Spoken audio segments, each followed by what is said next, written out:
ఇది నీకు తెలుసా? కొన్ని ప్రేమలు మనిషిని బ్రతికుండగానే చంపేస్తాయి. మనం ప్రాణంగా ప్రేమించిన మనిషి ఇగ్నోర్ చేస్తే ఆ బాధని మాటల్లో చెప్పలేం. అది ప్రతిరోజు లోపల మనసుని చంపేస్తూ ఉంటుంది. నిన్ను మర్చిపోవాలని నేను చాలా ప్రయత్నించాను, కానీ నా మనసు నీ మీదున్న ప్రేమని ప్రతిరోజు గుర్తు చేస్తూనే ఉంది.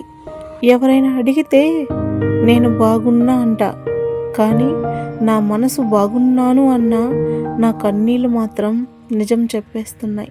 గుండె పగిలిన శబ్దం బయటికి వినిపించదు, కానీ ఆ బాధ మనిషిని నెమ్మదిగా ప్రాణం లేని బొమ్మలా మార్చేస్తుంది. నువ్వు దూరమైన రోజు, నువ్వు నా దగ్గరైనప్పుడు నువ్వు తీసుకొచ్చిన హరివిల్లో రంగులన్నీ ఒక్కసారిగా మాయమైపోతాయి. ఇలాంటి ఎమోషన్ లవ్ కంటెంట్ మిస్ కాకుండా ఉండాలంటే జ్యోతి టాక్స్ తెలుగు ఛానల్ని సబ్స్క్రైబ్ చేసుకోండి ఫ్రెండ్స్.